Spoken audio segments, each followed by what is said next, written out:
నిత్యం కూడా పూజా విధానం అన్నది ఒకలాగా అలవాటు చేసుకోవాలండి. ఎక్కువసేపు కాకుండా మనం అంటే మన ఇంట్లో లింగాలు, అలాగే శ్రీయంత్రాలు, విగ్రహాలు ఇవన్నీ ఎక్కువ ఉన్నప్పుడు కొన్ని కొన్ని మనం అలవాటు చేసుకోవాలి. అన్ని దేవుళ్ళకి కలిపి మనం ఎవరైనా ఒకటేనండి. ఈశ్వరుడైనా ఒకటే, నారాయణుడైనా ఒకటే. ఈశ్వరుని పూజించిన వాళ్ళు నారాయణ్ణి పూజించాలి, నారాయణ్ణి పూజించిన వాళ్ళు కంపల్సరీ ఈశ్వరుని పూజించాలి. శివకేశవులు ఇద్దరిని ఆరాధించాలండి. మనం సింపుల్ అండి.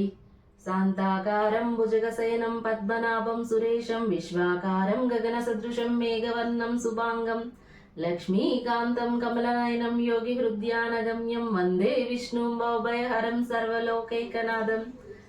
జస్ట్ పూజ దగ్గర అంతా సర్దుకుంటానే మంత్రాలు చదివేసుకోవడమే. మనం లైన్గా ఒకటి చదివేసుకుంటా వెళ్ళాలి.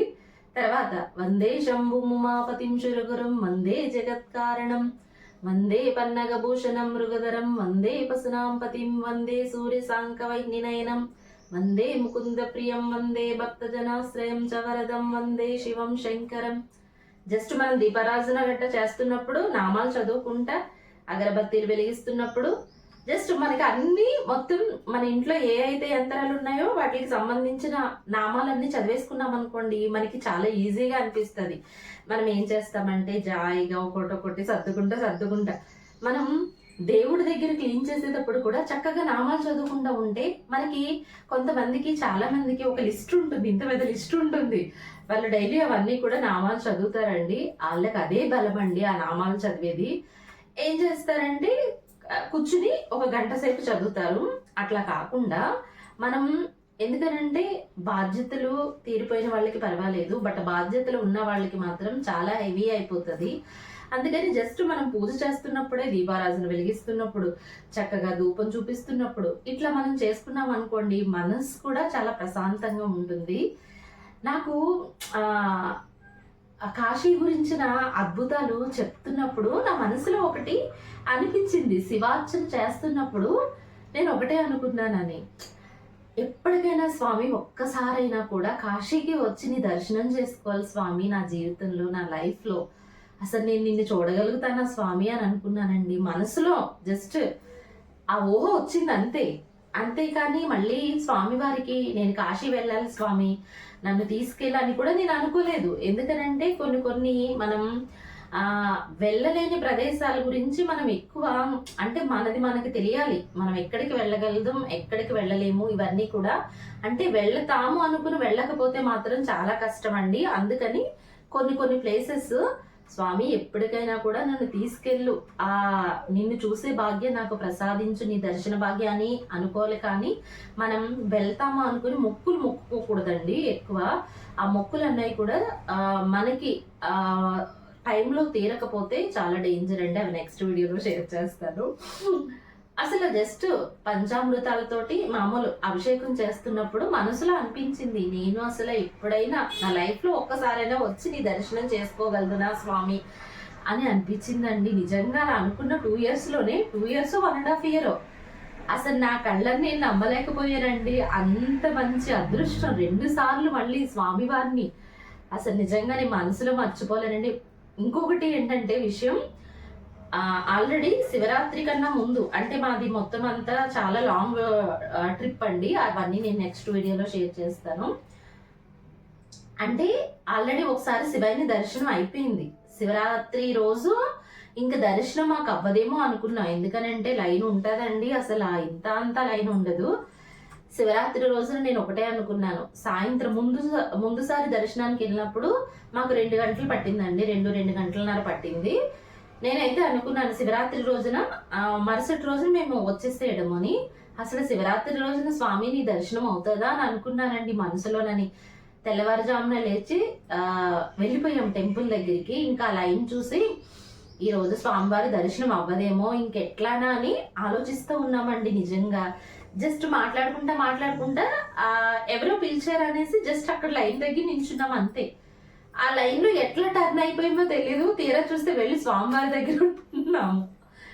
అసలు నా కళ్ళతో నేనే నమ్మలేనండి. ఆ రోజున అనుకున్నాను, ఈ రోజు శివయ్యని దర్శనం ఇంత దూరం వచ్చాం కాశీ, కానీ ఈ రోజు శివరాత్రి రోజున మాత్రం నీ దర్శనం భాగ్యం ఎప్పుడో సాయంత్రానికి ఏమో అవుతాదో అవ్వదో కూడా గ్యారంటీ లేదండి. మార్నింగ్ నించుంటే ఏమో ఈవినింగ్ అవుతుందేమో అన్న దాంట్లో ఉన్నాము. జస్ట్ 1.5 అవర్ అండి అంతే. 1.5 అవర్ కూడా కాదేమో, మాక్సిమం 1 అవర్ ఏమో అంతేనండి. నిజంగా అంత గొప్ప దర్శనం. మళ్ళీ మేము 6:30కి అంతా బయటకు వచ్చేసామండి లోపల గర్భగుడిలోంచి. అసలు మనసుని కళ్ళని నేను నమ్మలేకపోయిన ఆ రోజు అయితే శివయ్య ఉన్నారు, నా శివయ్య ఉన్నారు. నేను డైలీ అభిషేకం చేసే నా శివయ్య నన్ను ఎప్పుడూ కూడా అంత మంచి దర్శనాలు ఎప్పుడు వెళ్ళినా కూడా శివాలయాల్లోనికి అంత మంచి దర్శనాలు అవుతాయండి నాకు. నిజంగా మన మనసే మనం మందిరం కింద అనుకుని భావించి మనం పూజ చేస్తే నిజంగా అసలు మనం ఆ అనుభూతిని అన్నది అనుభవిస్తాం, ఫీల్ అవుతాము.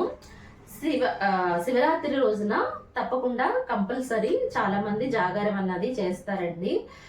మీకు రోజున మీకు ఎవరికైనా శక్తి ఉంటేనే ఉండండి ఉపవాసం. శక్తి లేకపోకుండా మీరు ఉపవాసం ఉండి మెయిన్ శివరాత్రి రోజున స్వామివారి సన్నిధిలో స్వామివారి నామాలు చదువుకుంటా స్వామివారి అర్చనలో ఉండడం ఇంపార్టెంట్. మనకి కూడా శక్తి అన్నది ఉండాలండి. అలాంటి శక్తి లేకుండా మనం వెళ్ళిపోయి నీరసపడిపోయి మనం ఆపసోపాలు పడి కన్నా చక్కగా పాలు పళ్ళు తీసుకుంటా తిని స్వామివారి అర్చన కూడా చేసుకోవచ్చండి. తింటే ఒకటి తినకపోతే ఒక అనుగ్రహం అని ఏమీ ఉండదండి. పిల్లలందరికీ తండ్రి ప్రేమ ఒక్కటే ఉంటుందండి. వాళ్ళకి ఎక్కువ ప్రేమ ఇవ్వడం, వీళ్ళకి తక్కువ ప్రేమ ఇవ్వడం అని ఏం ఉండదండి. తల్లిదండ్రులకి పిల్లలందరూ కూడా సమానమే. చక్కగా ఎర్లీ మార్నింగ్ ఇంట్లో శివాభిషేకం చేసుకుని మళ్ళీ టెంపుల్కి వెళ్ళి దర్శనం చేసుకోండి. ఈవినింగ్ శివపార్వతుల కళ్యాణం జరుగుతుంది, గౌరీ శంకర్ల కళ్యాణం. చక్కగా మీకు వీలైతే దర్శనం చేసుకుని గౌరీ కళ్యాణాన్ని శివపార్వతుల కళ్యాణాన్ని వీక్షించండి. చక్కగా అనే పంచాక్షరి మంత్రంతో చక్కగా స్వామివారిని ఆరాధిస్తే సరిపోతుందండి. మన శక్తిని బట్టే మనం ఉపవాసం అన్నది ఉండాలి. మన శక్తిని మించి మనం ఉండకూడదు. మనకి ఏదైనా ఒక పూజ చేస్తున్నట్టయితే ఆ పూజలో మనకి అనుగ్రహం అన్నది లభించాలి. మన ముఖంలో చిరునవ్వు అన్నది కనిపిస్తేనే మనకి ఆ పూజ 100% ఫలితం అన్నది మనకి దక్కుతుంది. అలా కాకుండా మనకి ఓపిక లేకపోయినా కూడా ఉపవాసం ఉండి మనం చేసినా మనకి ఆ ఫలితం అన్నది మనకి ఎలా అవుతుందంటే టైం ఎప్పుడైపోతుంది ఈ ధ్యాసలోనే ఉంటాము, భగవన్నామ స్మరణలో ఉండము. అందుకని మన శక్తిని బట్టే మనం ఉపవాసం అన్నది ఉండాలి. అలాగే తల్లిదండ్రులకి పిల్లలకి వీళ్ళని ఒకలా చూడాలి, అంటే పూజ చేసిన వాళ్ళని ఒకలా చూడాలి, పూజ చేయలేని వాళ్ళని ఒకలా చూడాలని ఏమి ఉండదండి. ఎవరినైనా తండ్రి బిడ్డల్ని ఒకలానే చూస్తూ ఉంటారు. ఈశ్వరుడిని శివయ్యని చాలా సులువుగా ప్రసన్నం చేసుకోవచ్చండి. జస్ట్ ఆ రోజు కూడా మీ ఇంట్లో శివలింగం ఉంటే గుప్పెడి నీళ్లు వేసి ఓం నమ శివాయ అనే పంచాక్షరి మంత్రంతో స్వామివారిని 3 సార్లు వేసినా కూడా చాలండి. స్వామివారు పొంగిపోతారు నిజంగానని. శివరాత్రి రోజున చాలా అంటే ప్రతి ఒక్కళ్ళు కూడా స్వామివారి అనుగ్రహం పొందాలి మనస్ఫూర్తిగా కోరుకుంటూ అమ్మవారి కరుణా కటాక్షాలతోటి మరొక వీడియోతో మీ ముందుకు వస్తాను. ఓం శ్రీమాత్రే నమః.